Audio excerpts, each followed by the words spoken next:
My name is Brian O'Shea. Thank you for having me today, Chairman Wilson and members of the Education Committee. I'm here on behalf of the Foss Institute in support of Senate Bill 192.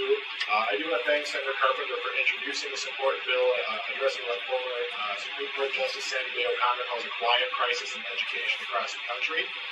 The Joe Foss Institute is the enduring vision and legacy of the late Joe Foss, who was a World War II Marine Corps combat ace and Congressional Medal of Honor recipient. He founded the Institute in 2001 with his wife, Dee Dee Foss, and since then, the Joe Foss Institute has served over 1.6 million students nationally through its Veterans Inspiring Patriotism program, which recruits and trains veterans to make classroom presentations in elementary and secondary schools and deliver educational materials, including the U.S. flag, copies of the Declaration of Independence, Constitution, and the Bill of Rights as a school resource for teachers. As I start here, I'm going to just take a moment to ask you kind of a rhetorical question. Here, I've got a penny in my hands. I'm sure we all have them hiding in our couch cushions. How many American students, what percentage of, say, fourth graders do you think could identify who's on the penny? Well, according to the National Assessment of Educational Progress, only 9% of fourth grade students can identify a picture of Abraham Lincoln and list 2 reasons why he was important. The results don't improve as our children get older. In fact, just 7% of 8th graders can identify the 3 branches of government, and overall, only 24% of seniors in high school scored at proficient or above on the NAEP Civics test. So, given these results, it's no surprise that in the recent surveys of college graduates and the public at large, 40% didn't know Congress had the power to declare war, and only 30% could correctly identify what party was in control of Congress. Recognizing this problem, the Joe Foss Institute launched the Civics Education Initiative a couple of years ago with the goal of putting civics back on the front burner in all 50 states, and the bill is simple. It requires high school students as a condition for graduation to pass a test on 100 basic facts of U.S. history and civics taken from the U.S. citizenship test, the very same test that all immigrants applying for citizenship must pass.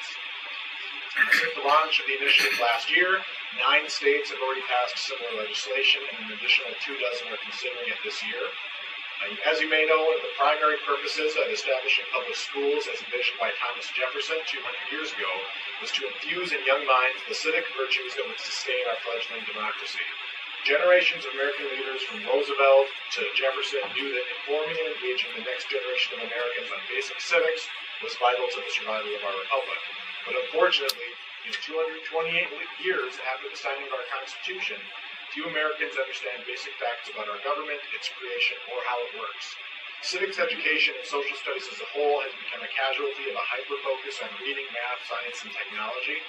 In fact, before we began this initiative, only 8 states required students to pass some kind of test in social studies in order to graduate. Before an immigrant can become a citizen, in addition to showing they can read, write, and speak English, they have to pass this test. Basic facts of U.S. history and government, and as Senator Carpenter said, over 91% of new immigrants pass on their very first try. So our students should be able to do the same. It's important to note that this shouldn't be considered just another standardized test. Working to learn the most basic, foundational facts about our nation and being exposed to the same test that all new immigrants must pass should be a learning experience for our students. At a time when states across the country are taking a step back and reevaluating standardized tests, this is the perfect time to ensure that the principles of our republic, the founding framework that allows America to flourish, are not forgotten and lost. This legislation was also specifically designed to provide districts, schools, students, and teachers with maximum flexibility to make this a meaningful and achievable goal at little to no cost. It's a well-established test. Study materials are already available online. Several states have passed this into law and estimated little to no fiscal impact. The Joe Foss Institute has also developed an online test portal that we're continuing to refine that will allow teachers to access the test for free and help them administer the test, even print out a certificate of completion with the score for students. Our job at the Institute is to enable school districts to offer this test for their students in the easiest manner possible. We want to increase the number of students entering post-secondary institutions or the workplace who are civically engaged and prepared to be part of our democratic process.